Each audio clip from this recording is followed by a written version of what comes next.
মেয়েদের শখের জিনিস হলো মেকআপ, আর আমার সবগুলো মেকআপ আপনাদের সাথে একসাথে অর্গানাইজ করলাম। এই ভিডিওটাই আজকে থাকবে। হ্যালো এভরিওয়ান, আসসালামু আলাইকুম। আজকে দেখাবো আমার মেকআপ অর্গানাইজ করে কিভাবে রাখলাম। যদিও আমাদের ভ্যানিটিটা নাই, আগের ভ্যানিটিটা আমার ভেঙে গিয়েছে, যেটা লাইটিং আর একটু স্টাইলিশ ছিল। তার ইনশাল্লাহ খুব সুন আমি একটা ভ্যানিটি নিয়ে আসবো, দেন আপনাদের সাথে একটা ভ্যানিটি ট্যুর দিব। মেকআপ করা এবং মেকআপ গুছানো আর তারপরে ড্রেসিং টেবিল অর্গানাইজ বা ভ্যানিটি অর্গানাইজ কিন্তু আমরা প্রত্যেকটা মেয়েরাই পছন্দ করে থাকি। তো যেহেতু আমি একদম সকালের দিকে ভয়েস দিচ্ছি, তো সাইডে অনেক ব্যাক সাউন্ড থাকতে পারে, আপনারা ইগনোর করবেন। এমনিতে মোবাইলে অ্যাকচুয়ালি বোঝা যাচ্ছে না আমার মেকআপের যে কালেকশনগুলো, বাট সামনে অনেক অনেক লেগেছে। মোবাইলে মনে হচ্ছে এইটুকু জায়গার মধ্যে দেখা যাচ্ছে। ভাই আমি আমার মেকআপ নিয়ে মাঝে মধ্যে আমিই ফেড আপ, এগুলো কবে ইউজ করব। তো এই মেকআপটা আমার কিন্তু একদম রোজার মাধ্যমে অর্গানাইজ করা। আমার যারা আগে ব্লগ দেখেছেন আমি কিন্তু এটা একটু একটু করে শেয়ার করেছি, বাট এতদিনে ভিডিও আপলোড করার সময় হলো। অনেকে বলতে পারেন যে রাকিব হোসেনের ওখানে ভিডিও দেখেন। হ্যাঁ ভাই, আমার মোটামুটি ওদের রোজার প্রত্যেকটা ব্লগই ভালো লেগেছে, ফ্যামিলি ওরিয়েন্টেড। আমি বসে বসে দেখেছি আর কাজ করেছি, এটাতে কোনো ব্যাড কমেন্ট করার কোনো ওয়ে নেই।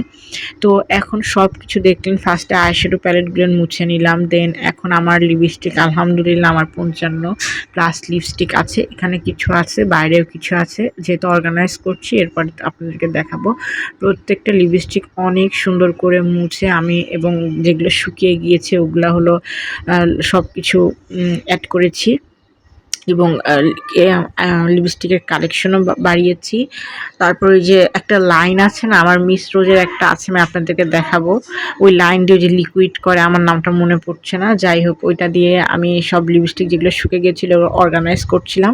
আর আমার কাছে ম্যাক্সিমাম ইউকে লিপস্টিকগুলো আছে মিস্টার অ্যান্ড মিস রোসেস, আর পিঙ্ক ফ্ল্যাশটা বেশি ইউজ করে থাকি, যেহেতু আমরা স্টুডেন্ট তাই অর্গানাইজ করতেও ইজি হয়। এই তো আমার লিপস্টিক গুছানোর পার্টটা শেষ হয়ে গেল। তারপরে এটা আমার চুড়ি প্লাস ব্রাশ রাখার এটা একটা ছোটখাটো ব্যাগ। আর এক একজনের অর্গানাইজেশনের স্টাইল, রাখার স্টাইল এক এক রকম। তো আমার নিউ ভ্যানিটি আসতে আসতে আমি আমার মতো জিনিসটা অর্গানাইজ করে রাখছি। এরপর যখন নতুন ভ্যানিটি আসবে অনেক কিছু আইটেম বাড়াবো, প্লাস অনেক বক্স এগুলা বাড়াবো। তো আমার এগুলো লং জুয়েলারি খুবই কমই, দুটোর লং জুয়েলারি আছে, কারণ আমি যেন জুয়েলারির প্রতি একটু কম পছন্দ করি, হোক গোল্ড, হোক ইমিটেশন, হোক সিটি গোল্ড। বাট আমি মেকআপ করতে, বাট আমার earring is very very favourite. আর আমার ইয়াররিংয়ের কালেকশন দেখলে আপনারাই মাথা ঘুরে যাবেন। তো আমি সুন্দর করে গুছিয়ে রাখছি। আর এটা হলো আমার যে ক্লিপ প্লাস ব্যান্ড, মানে এটা আমার পার্সোনাল এক্সারসাইজ হিসেবে থাকে। আমি যদি ঢাকার বাইরে কোথাও যাই এটা ক্যারি করি, কারণ তাহলে ফাউন্ডেশন বা অন্যান্য কিছু ভাঙার ভয় থাকে না। বাসায় এমনিতে অন্যান্য জিনিস রেখে দিই। তো এটা অনেক বেশি সুন্দর লাগছে। আপনারা কি আমার এরকম রেগুলার মেকআপ অর্গানাইজেশনের video plus get ready with me video চান কিনা জানাবেন। অ্যাকচুয়ালি আমি খুবই বেশি অলস, প্রতিদিন চাই যে একটু গেট রেডি ভিডিও বা অন্যান্য টুকটাক রেগুলার ভিডিও দিব, বাট ঈদের পর থেকে কেন জানি একেবারেই হচ্ছে না। আমি রোজার মধ্যে অনেক বেশি অ্যাক্টিভ ছিলাম, বাট ঈদের পরের থেকে মানে অ্যাক্টিভ হতে গিয়েও অসুস্থ ছিলাম, প্লাস সব কিছু মিলায় আমি আর অ্যাক্টিভ হতে পারছি না বা হচ্ছি না। এরপরেও একটা কারণ আছে, যে ধরেন আমরা এত কষ্ট করে এত টাইম নিয়ে ভিডিও বানাই, বাট ভিডিও ছাড়ার পর যদি 22-23 ভিউ হয়, অ্যাকচুয়ালি কিন্তু ভিডিও ছাড়ার মন মানসিকতা কোনোটাই থাকে না। বলতে পারেন ভিডিওতে ভিউ নাই, মানে কোনো কিছুতেই কাজ হয় না। এই জন্যই মূলত আমার ভিডিও বানানোটা স্লো হয়ে গেছে। তো আপনারা চাইলে কিন্তু আমার ভিডিও বানানোর উৎসাহটা করে দিতে পারেন। কারণ একটা জিনিস খেয়াল করেন, আপনারা যদি দেখেন আমার যদি ভিডিওর পেজে ভিউ হয়, তাহলে কিন্তু আমি বেশি বেশি করে ভিডিও বানাবো, বেশি বেশি করে অ্যাক্টিভ থাকবো। সো আপনারাও কিন্তু আমার সকল ভিডিও বা আমার ডেইলি লাইফস্টাইল আপনারা দেখতে পারবেন। যদি চান তাহলে অবশ্যই লাইক, কমেন্ট, শেয়ার এবং বিভিন্ন গ্রুপে করবেন। আর আমার একটি ইউটিউব চ্যানেল আছে, পুরো নাম হলো আশরাফা খানম আরিয়ানা। অলসো টিকটকও আছে, সেটা হলো আশরাফা আরিয়ানা, দুইটাতেই ফলো দিয়ে আসবেন। আর এফবিতে তো আমি এই ব্লগটা ছাড়বই, এবং এই প্রত্যেকটা ব্লগ আমি ইউটিউব এবং ফেসবুকেও ছাড়ি।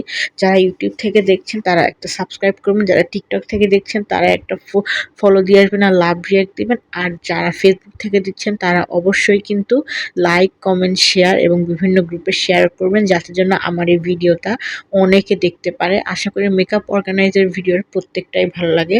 আর আলহামদুলিল্লাহ আমার অনেক আইশ্যাডো প্যালেট আছে, ওগুলো আপনাদেরকে দেখালাম। তারপর আমি যে ব্যানানা পাউডার আমার বেশ কয়েকটা আছে, যেহেতু লাগে। আর এটা সব সিটি পিন বা মেকআপ পিন এটা আমাদের লেগে থাকে। আর কিন্তু এই যে হেয়ার রিমুভার, এটা প্রত্যেকটা মেয়ের জন্য গুরুত্বপূর্ণ। আর হ্যাঁ, এটা আমিও রাখি। আপনারা কিন্তু এটা স্টাইল ফ্যাশনে পেয়ে যাবেন। আর এটা আমার আমেরিকা থেকে ম্যাকের যে আইল্যাশ এই সেটটা এনে দিয়েছিল, এগুলো আগে থেকে গুছিয়েছি। আর এই কমন আইশ্যাডো প্যালেটটা কিন্তু আপনাদের কম বেশি সবার পরিচিত। এটা আসলেই অনেক ভালো কাজে দেয়। আর এই যে তারপর আমার ইয়াররিং কালেকশন খুবই কম, কারণ আমি খুব একটা পড়তে পছন্দ করি না, তাই এগুলি একটু অর্গানাইজ করে রাখলাম। আর এদিকে দেখেন আমার ব্রাশ সেট, এমনিতে কিন্তু আলাদা করে অনেকখানি ব্রাশ সেট তুলা আছে, বাট এগুলো আমার একটু রেগুলার ইউজ হয় যখন একটু বিভিন্ন টাইপের আই লুক করি, ব্লাশ, হাইলাইটার, তারপর একটু স্টাইলিশ ব্লেন্ডিং এর জন্য আই ব্রোঞ্জার, এরকম অনেক অনেক প্লাস পাপ প্রত্যেকটা কিন্তু আমার এই বক্সে অর্গানাইজ থাকে। আর আমি 2 থেকে 3 বার মেকআপ করার পরই ধুয়ে ফেলি, কারণ এগুলো মেকআপ জিনিসটা একটু সেনসিটিভ। দেখা গেছে 2 থেকে 3 বার ইউজ করার পরে আমাদের ক্লিন করা উচিত। এছাড়াও অনেকের যাদের ফেস একটু সেনসিটিভ তাদের কিন্তু প্রথম দিনই ইউজ করে উচিত। তারপর এখানে আই ডাম্পে কিনেছিলাম আই লুক করার জন্য, যেহেতু কন্টিনিউ আই লুক হয় না। তারপর এখানে আমাদের আই ম্যাজিকের সব কয়টা আমি 8টা শেডেরই, ওদেরটা আমি 12 শেডের ছিল, আমি 8টা শেডেরই গ্লিটার কিনেছি। আরও 4টা নেওয়ার ইচ্ছা আছে, খুব সুন নিয়েও ফেলবো।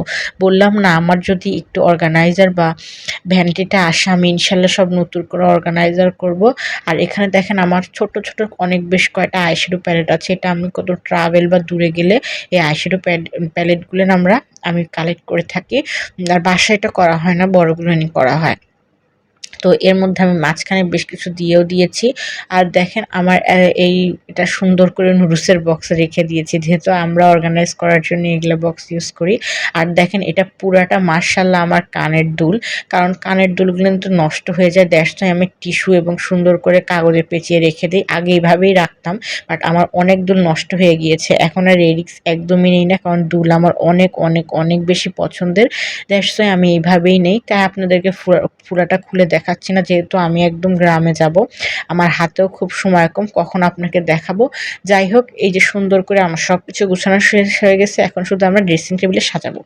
তো আপনারা যদি আমার ভিডিওতে ভ্যানিটি ট্যুর বা হোম ডেকোরেট বা গেট রেডি উইথ মি বা ডেইলি ব্লগ, আমি তো এই 4টা বিষয় নিয়ে কাজ করে থাকি, বা ছোট ছোট বিষয়, মোটিভেশনাল বিষয় নিয়ে কাজ করে থাকি।